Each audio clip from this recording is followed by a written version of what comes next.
The Rams had an up and down joint practice with the Cowboys yesterday, but the bigger news is what's going on off the field.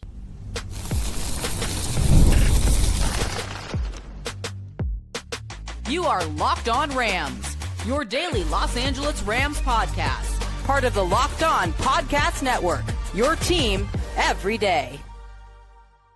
Whose house?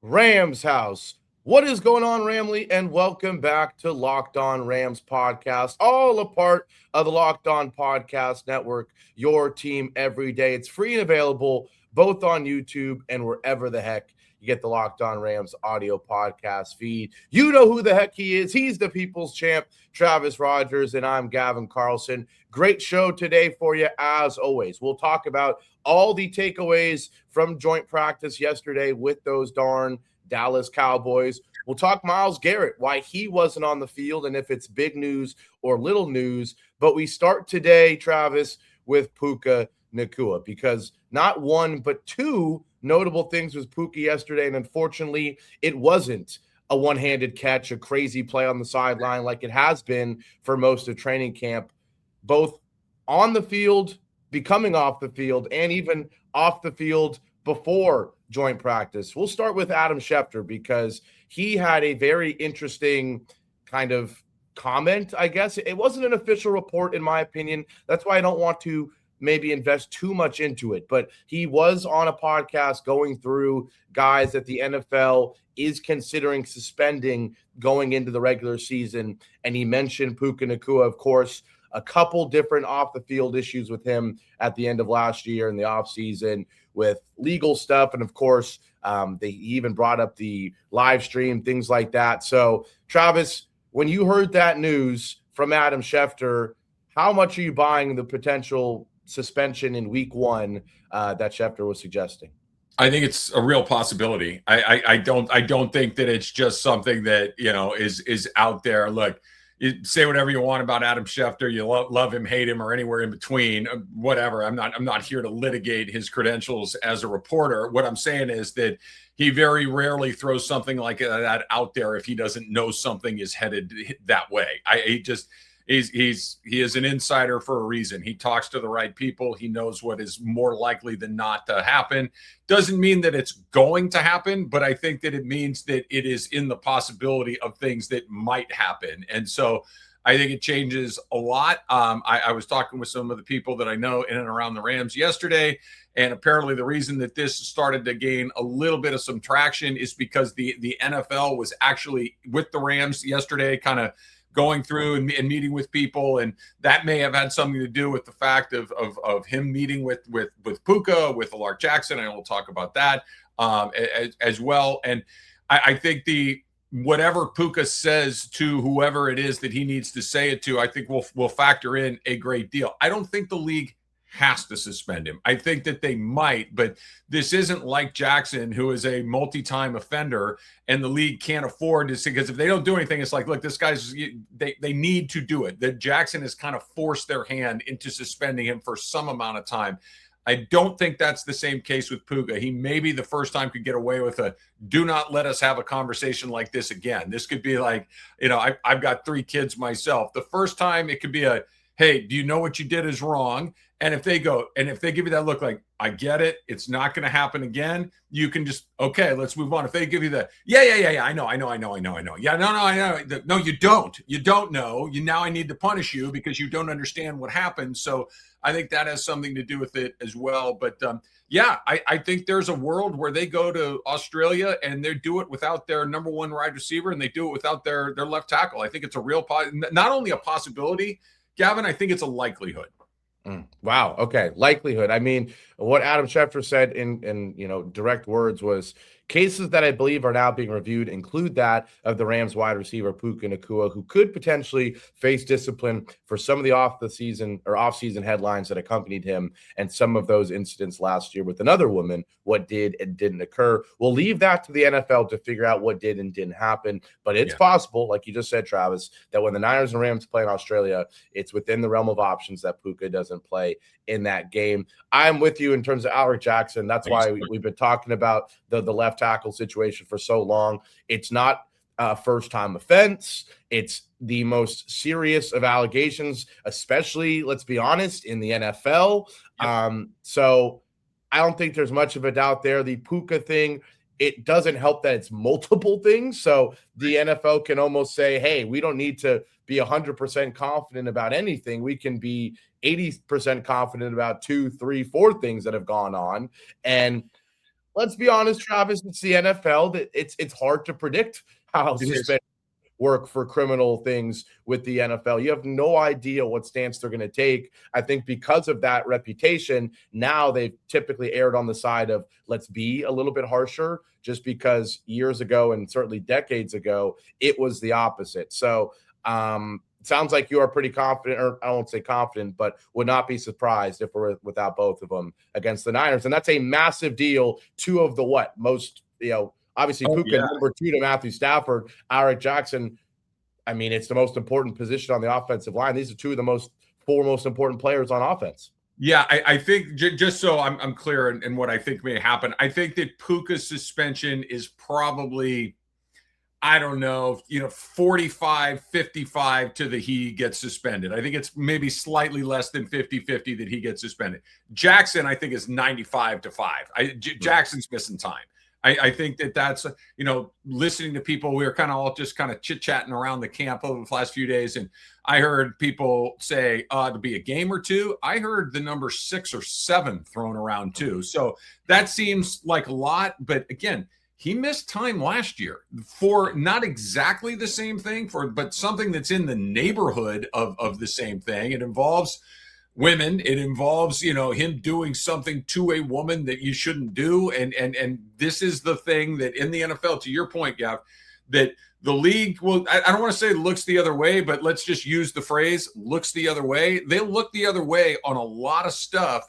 They don't look the other way on this stuff because the league has a bad history of looking the other way on this stuff. So now they can't, they have to miss on the high side of things here. This is the second time. He just going back to that analogy we talked about a minute ago. This was to the kids, right? Like you kind of said, you punished him and he still went and did it again. Okay, that didn't work. We got to up the ante a little bit. He's going to miss time. And as much as we would love to not, if Puka missing the game against the Niners is a big deal, and it is, if that happens, you can survive, right? You can run the ball. You've got 43 tight ends on your roster. You have Davante Adams. You have Matthew Stafford. You've got a lights out defense that can go do and maybe get into, a 14-10 kind of situation, a 10-7 situation. Maybe you can play it like that. Without Alaric Jackson at left tackle, it's a totally different action. Now you got to do things totally differently. And I know Sean McVay's real smart. I know Matthew Stafford's real smart. But we saw what it looked like without Jackson last year. It looked bad. It looked like they were in real trouble in certain situations. So if you're ranking who I'd rather miss Puka than Jackson, but Jackson's going to miss time and Puka might miss time. Wow. I mean, for me, I think the biggest thing is a scenario where they're both not on the field becomes really scary because, like you said, if Puka's not there, you have another great receiver. I do think the offense runs 85% through Puka still. Like he is that guy, of course. But yeah, you could find a way to make it work. What's hard is, hey, Davante Adams, you have to get open. Oh, and by the way, we have less guys running routes because on every possession or every play, we're going to have a tight end helping out whoever the heck is playing left tackle for us in this game, right? That's the disaster scenario of, yeah, we can run 13 personnel, but we're running it because we really need at least one of the tight ends to stick in there and chip the pass rusher. Oh, by the way, now we don't have Puka as the receiver getting open. It's Davante. When it's not him, who knows who it is, right? So that becomes a disaster scenario. I think because of how complicated things are legally with the Alaric Jackson situation, I see a scenario where it actually goes into the season and then a suspension gets laid down. I don't know. I just feel like I wouldn't be stunned if that happens. That's interesting. Where it sounds like Schefter's making it sound like we'll know with Puka, he's getting suspended for one game in Australia or he's back. I mean, right, at least in my opinion, that's how Schefter made it sound. He made it sound like he brought up week 1 and it would just be one game or nothing. And by week 2, Puka should be on the field, right? Alaric Jackson, like you said, there's a chance he's out the first half of the season. Yeah, look, if they kick the can down the road long enough for them to go to Australia and then levy some suspensions, okay. I mean, it's not, you don't want them to miss a lot of time, but the one you really don't want them to miss is a game against the Niners for a variety of reasons. Number one, the rivalry between the two teams. Number two, this division is going to come down to this much, right? It's going to come down to a play, two plays, whatever. We saw it last year with Seattle in the Rams. Like that San Francisco was right up into it until the very last weekend of the season. That these are going to come down to teeny tiny little margins, and week one could have a great impact by the time we get to wild card weekend. And so, if you got to miss time against Arizona, sure, fine, no big deal. But against San Francisco, it's a totally different dynamic, a totally different animal. And again, this isn't out of their control. These guys did this. This is stuff that they did. It's not like the league went out and framed them for these activities. They did them, and now they potentially have to pay the consequences, and it may cost them. And I can't say it enough. Alaric Jackson missing a lot of time is a huge, huge problem. So a game or two, maybe you can muscle your way through it. But once you get into 3-4 and beyond that, it's like you might have to actually start thinking about going into the market and seeing what else is out there, because what's on your team right now may not be ready to go.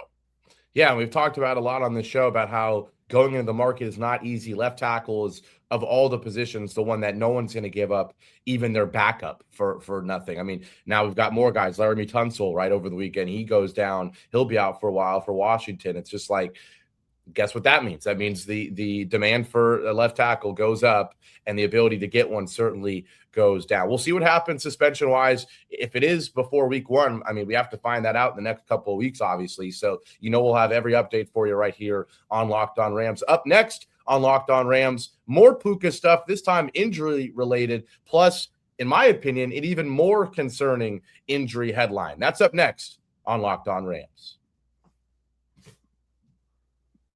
Today's show brought to you by Square. Behind so many of the local businesses people visit every day is Square, a platform designed to help businesses sell, manage, and grow. Whether it's a neighborhood coffee shop, a packed sports bar on a game day, or your favorite restaurant, Square brings payments, banking, and more together in one connected system. It helps business owners spend less time managing technology and more time focusing on their customers. Square isn't just a payment processor. It's a complete business platform built to simplify the day-to-day. From accepting every major payment method to managing inventory and helping businesses access their earnings faster, Square gives owners the tools they need to run their business with confidence. I always say it, I've got that spot, man, that spot right down the street. I can literally, it's right there, okay, outside the window here in San Francisco. There's so many throughout the city, and a lot of them mom and pop shops. They're not always running the most efficiently.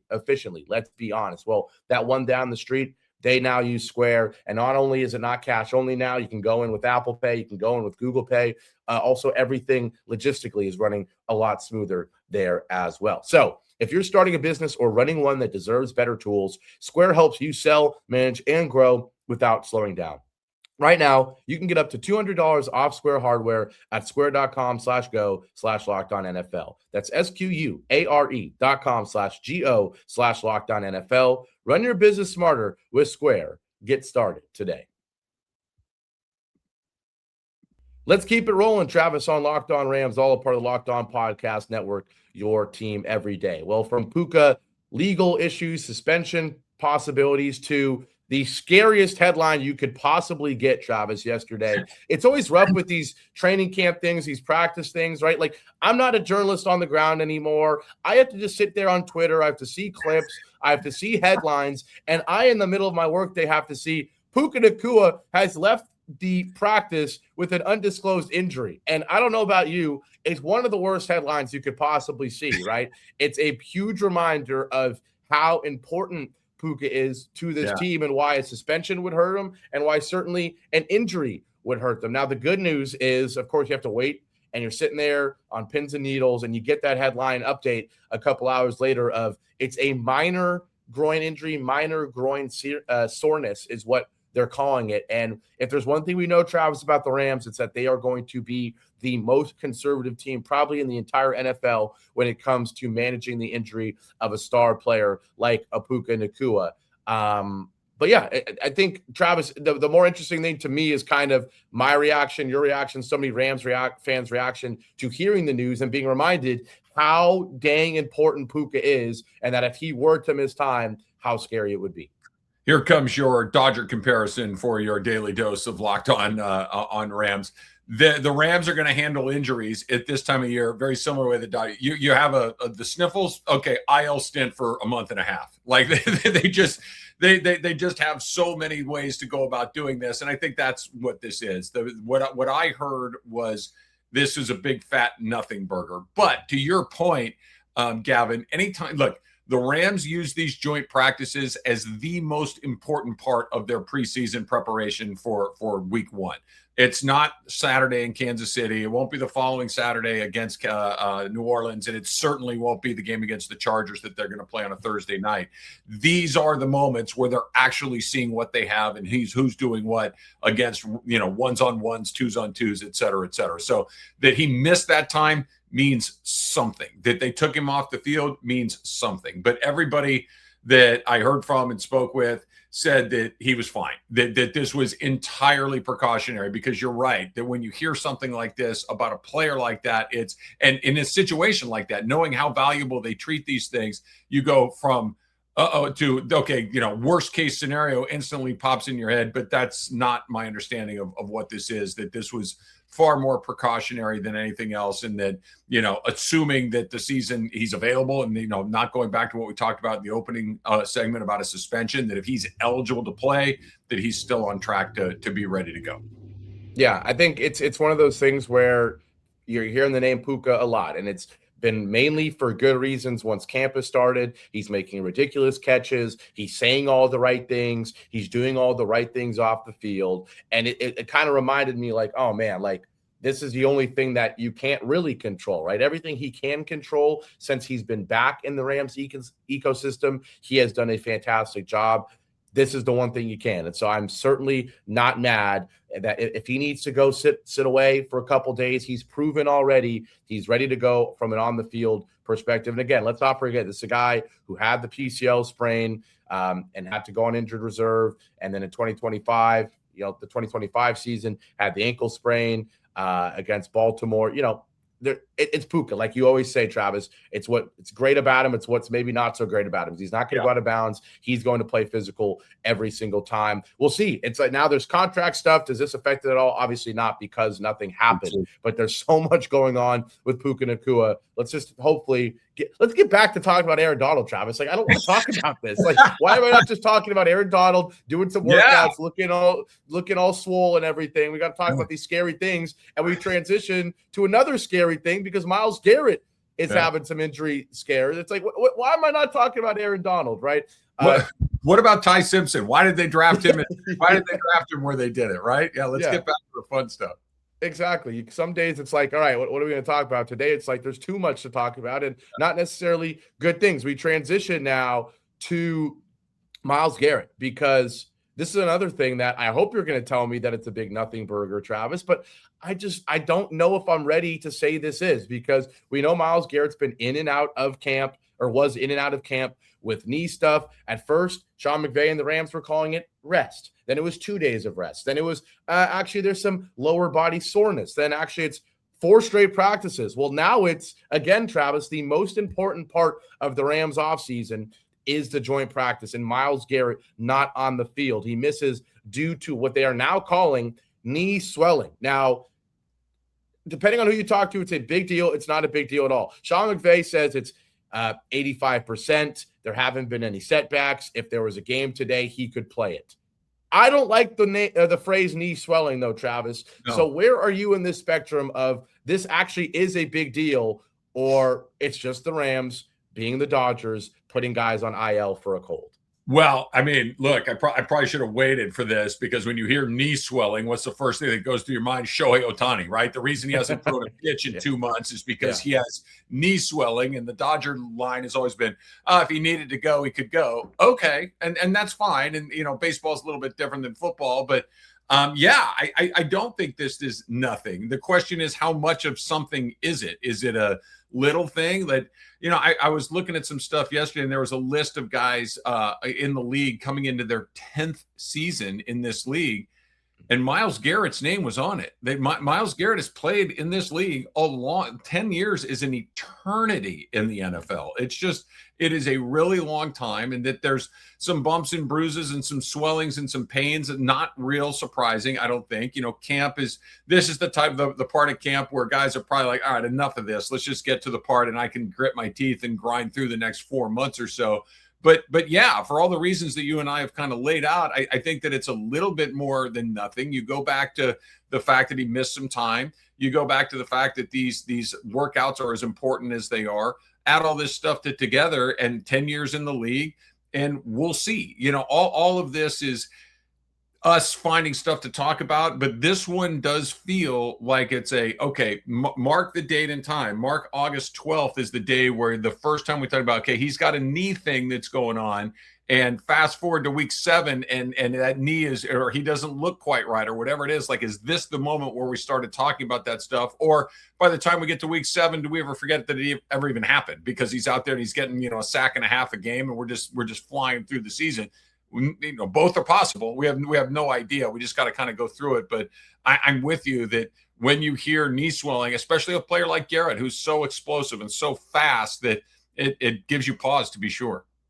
Yeah, it does. I mean, knee swelling, like, it could mean nothing. It could mean something, right? I don't know. Maybe this is the UCLA Bruin in me. I hear knee swelling. I think Lonzo Ball, and I think doctors not knowing why it's swelling, and I get all freaked out. Now, I know that that's probably not the case here, but people are rightfully going to say, he's this guy. Obviously, these guys work out all offseason, right? But, like, the knee swelling now when you're missing practices, like, what's it going to do when you're playing week after week? Now, the good thing is you can almost load manage Myles Garrett a little bit if you have to, because of all the talent you have on the defensive line once the season starts. But you're right. At the end of the day, if they're going to say that he would have played if it was a real game, then all you can do is wait until there's real games and see if he plays, right? Just like you would say for Shohei or anybody else. So it's a big concern. That could be a little concern. That could be nothing, because 85 now can easily be 99% in a couple weeks, because he's not going to play up until then. So again, it's at least we know that with the Rams, an injury headline is always going to be probably worse than the actual injury itself, because of how conservative they take everything. And it scares me right now. It scares a lot of fans right now. But I think it'll be all good when it really matters. I do too. And when you kind of look at what's coming up, we still have a full month before they play a game that matters. Right. The first game of the regular season is September 10th. So there, even if there is some knee swelling, and not that that's anything other than, upsetting, but there still is a month to get it under control, get it treated, needs to get done what needs to get done, and go from there. It's not like they play the 49ers tomorrow and this thing just popped up. They have a month to get a handle on it. Exactly. Well, when we continue, we'll talk about the practice and who did actually play, because there were certainly a lot of battles. The clips were fun. It's good to see our Rams playing real competition against another team. So we'll talk about the Rams joint practice with the Cowboys, some standouts, some news. That's up next on Locked On Rams. Today's show also brought to you by FanDuel, because right now we've got the MLB season. It's well underway, and baseball fans, you think you know everything, right? If you think you know who's hitting a homer, FanDuel is giving you a free chance to call your shot with daily dingers. It's easy to play. Just make your free pick for who you think will hit a home run in their game. If you're right, you'll receive a profit boost to use on your next bet for a chance at extra winnings. Best of all, you can make a free pick every day throughout the MLB season. Daily Dingers is another fun way to stay engaged with every day's games, whether you're following your favorite team or keeping an eye on matchups across the league. Every game has someone capable of going deep. Now you get the chance to make your prediction before first pitch. So, are you ready to play your game today? Join all the action at FanDuel.com. That's FanDuel.com to play Daily Dingers and make your free pick on who's hitting a homer. Play ball and swing for the fences on FanDuel, an official partner of Major League Baseball. Let's keep it rolling, Travis, on Locked On Rams, all a part of the Locked On Podcast Network, your day. Now, I'm going to come out of here from left field with something you didn't expect to hear from me. What are your thoughts on the Jonas Brothers, Travis Rodgers? Huge fan. I go way back to the Disney Channel days with the Jonas Brothers. Can't get enough of them. Why do you ask? There you go. Well, this breaks right now in the middle of us recording. So for those who always wonder when we are recording, I guess you can maybe do some investigative journalism here. The NFL's first ever regular season game in Australia will have the Jonas Brothers play at halftime. So halfway between Rams and Niners in Australia, we'll get a Jonas Brothers halftime show. Now, I wonder. I like that one Jonas brother that's married to the famous chef. I like her. She's one of my favorites. So yeah, I hope he's there, and I hope he brings her with him. Oh, I love it. I love it. Well, we'll see, because it is a long flight. So I think they're probably going to bring the fewest amount of people as possible over there. We'll see if it plays any role into the game. I mean, we know sometimes with these halftime shows, it means halftime can be a little bit longer, which sometimes affects things. Also, sometimes they mess up the field when they bring stuff out. So we'll see if all this shenanigans affects the game at all. I really doubt it. Just felt like a nice little way to break the ice after talking a couple Rams injuries. Let's now transition to what we were actually going to talk about, Travis, which is what went down at joint practice. Enough about suspensions, enough about injuries. The Rams and Cowboys, they went at it. And for the most part, it looked like a great battle. It really did. I don't know if you saw Dak Prescott talking some trash before the joint practice even began. Unsurprisingly, there was about 3 different clips of George Pickens jawing at different Rams players. We know he's really good for that at least once or twice. But no fights. I don't know if you heard about the Niners joint practice, about 10 fights. There were no fights between the Rams and Cowboys, just a lot of great battles back and forth. Of course, Cowboys journalists were running with the fact that the Rams threw not 1, not 2, but 3 interceptions, all by the same linebacker. Matthew Stafford only threw one of those, and Sean McVay said that he had a great performance outside of that. But what was your biggest takeaway from what you heard? Again, it's a lot of he say, she say in terms of what actually went down, but sounds like some Rams players played well. It does. I'm more focused on the reports on the guy who did not play well, and that was Stetson Bennett. He had a bad day. And that's concerning. The Rams have a quarterback problem. They have a backup quarterback problem. Matthew Stafford throwing a pick in a joint practice, literally, who cares, right? I mean, it's just fine. Okay. I don't worry about Matthew Stafford at all. I worry about Matthew Stafford in the event that he can't play for a period of a few weeks here or there. And it's not out of the realm of the possible that this is a guy that had a back. You've heard me say it before. No one used to have a bad back. You have a left tackle who is probably going to miss some time. This is the recipe for your quarterback to take a shot that he shouldn't have to take and miss some time. Bennett looks like he's not ready for the job. Ty Simpson is not ready for the job. He hasn't played any college football. You're going to tell me you're going to throw him in there with the Rams offense at the last possible minute? Good luck with that. The hope is that Bennett would go out there and be able to perform well enough to at least go, okay, if you have to, okay, that's not the takeaway. The takeaway is, and we'll see what happens on Saturday against it's funny because, my enthusiasm for preseason football is 0. But now all of a sudden it's interesting because I don't know if Bennett plays. You kind of sort of might have to use him just to try to build up some confidence, if nothing else. And if he plays bad, okay, what does that mean? If Ty Simpson plays bad, what does that mean? And now I really do think that this just shoots to the top of the list of the things that you have to get figured out heading into the season. I know you have to be a little bit sensitive about torpedoing Ty Simpson's confidence. Look at what's going on with J.J. McCarthy in Minnesota. They got that all screwed up, and that's a hot mess.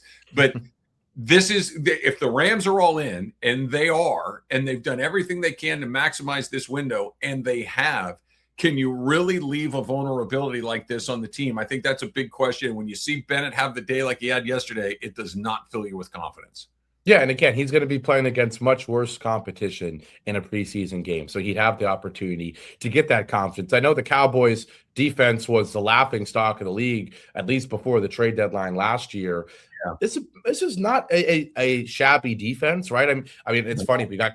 We're very familiar, of course, with Kobe Durant. I don't know if he's quite necessarily right away should be your number 2 corner if you're trying to make a division push. like the Cowboys are. No disrespect to him, but Deron Bland, Kobe Turner, obviously you got Caleb Downs, who one of the most talented players in the entire draft, kind of getting to roam around. Malik Hooker. It's a decent secondary. That D-line is really good. Obviously, you got Kenny Clark, you got Quentin Williams, you got Rashawn Gary, you got Overshown. They're probably going to get pressure on Stetson Bennett in a joint practice, and he's not going to be comfortable trying to make throws. We don't know when Puka left. We don't know if he was off the field when Stetson's trying to make plays. Obviously, then when Puka's out, it's a lot harder for any quarterback. But that being said, this is not a Cowboy secondary that is the Rams secondary. You would like to see him have some success. I think it was a bit of concern that he did not. Sounds like a couple guys, though, did have success for the Rams. Saw quite a few clips of Davante Adams looking really, really good.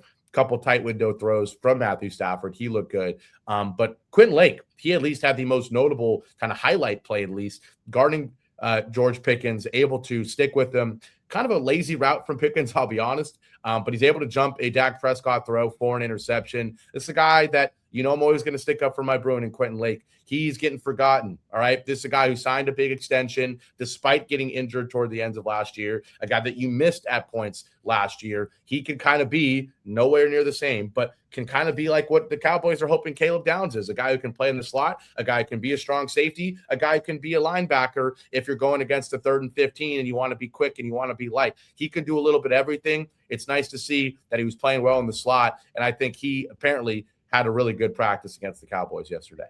Yeah, I'm a big fan of Q's. I think he's an incredibly valuable player. I think what you just described is exactly the right role for him. I think last year he was being asked to do some things that maybe aren't exactly in the perfect skill set that he might have. I think that having him be where they have him now, perfect. That you went out and you got your corners, you got your two, like you can kind of put him wherever you need to put him and he can thrive. So I think I'm with you on that, Gavin. I thought that was a really positive step for him. He's a good player. And I know that he takes a leadership role with this team. I know that he's somebody that the Rams are very high on. I'm a big fan of Quentin Lake. So that seeing him have a big day is good news for the Rams.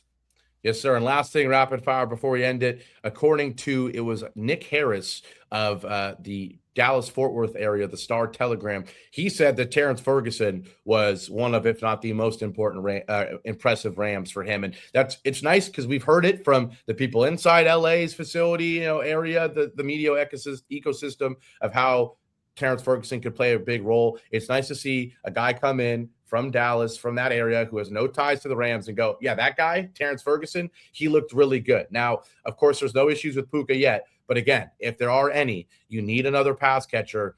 Terrence Ferguson, if he's having a big practice against a different defense, it gives me more confidence that he can be that number 3 weapon for the Rams. I think that there's your wide receiver 3, even though he's not a wide receiver. He's the escape hatch. He's the guy that I think that we've been waiting to see from a McVay offense. And I've said this over the last, I don't know how many years I've done Locked On Rams, many. And the one thing that this offense has not had was that dynamic playmaker at the tight end position. We've seen the running back in Gurley. We've seen the quarterback in Goff and Stafford. We've seen a bunch of wide receivers, whether it's Robert Woods, Cooper Kupp, Puka Nacua, Davante Adams. We haven't seen that really high-level playmaking tight end. Ferguson might be the guy. And by the way, it may be because they need him because of a suspension or an injury, or it may just be because they have him and they still have all the other options as well. And you can't cover everybody on every play. And it feels like Ferguson has a real opportunity. I was watching him at practice the other day. He's something else, man. He's a really big guy that can move like a much smaller guy, and he's a matchup nightmare. Yeah, it's just, the Rams would love to have another tight end weapon, or red zone weapon, at tight end. If Colby Parkinson, with all due respect, if he can catch the big time touchdowns that he did last year, including some in the playoffs, imagine what a guy who's meant to be a red zone tight end, who's bigger, who's stronger, who's faster. Imagine what he can do. No disrespect. You laugh at. I'm not trying to diss Colby Parkinson. There's just different guys, right? The same way Braden Fitz said, not all men are created equal with Myles Garrett, right? Not all tight ends are created equal. I think Colby Parkinson would admit that Terrence Ferguson has a big opportunity. Yeah, Colby Parkinson's 9 feet tall. So if we just hang it up in the corner and let him go get it, I'm okay with that too. Like that is being out of practice the last, couple of weeks, it's like there are some Myles Garrett's like, what am I looking at here? Like Parkinson's another, like he's 6'7" or 8" and just jacked and fast. It's like, this just doesn't add up at all. But yes, your larger point is a good one. I agree with you. Yeah, we'll see. I mean, he's going to play a role. Terrence Ferguson's going to play a role, and we'll see who else plays a role. It's nice to have the Rams actually playing against some other competition because we get to have these conversations like this. Well, as always, it was always fun, Travis. We'll see. You're going to go play some Jonas Brothers the second you get off the show here. I know you are. Or apparently you're going to do something else related to the Jonas Brothers. And I'm queuing them up on my phone right now. I'm just gonna get started on my Jonas Brothers play set until they kick it off in Australia. Yeah, I guess you're not going to get to do halftime for the Rams on week 1 because you're going to be watching that halftime show. I love it. I love it. Well, as always, thanks for making Locked On Rams your first listen today and every day. For your second listen, make sure you check out Locked On NFL Scouting. Training camp's over. The preseason is right around the corner, and moves are still being made. So host Kyle Krabs and Joe Marino will make you the most informed NFL fan this offseason. Find Locked On NFL Scouting on YouTube or wherever you listen to podcasts. For the People's Champ, Travis Rodgers, I'm Gavin Carlson. Have a great day, and we'll see you back here tomorrow. Go Rams. Whose house? Rams house. We'll see you tomorrow.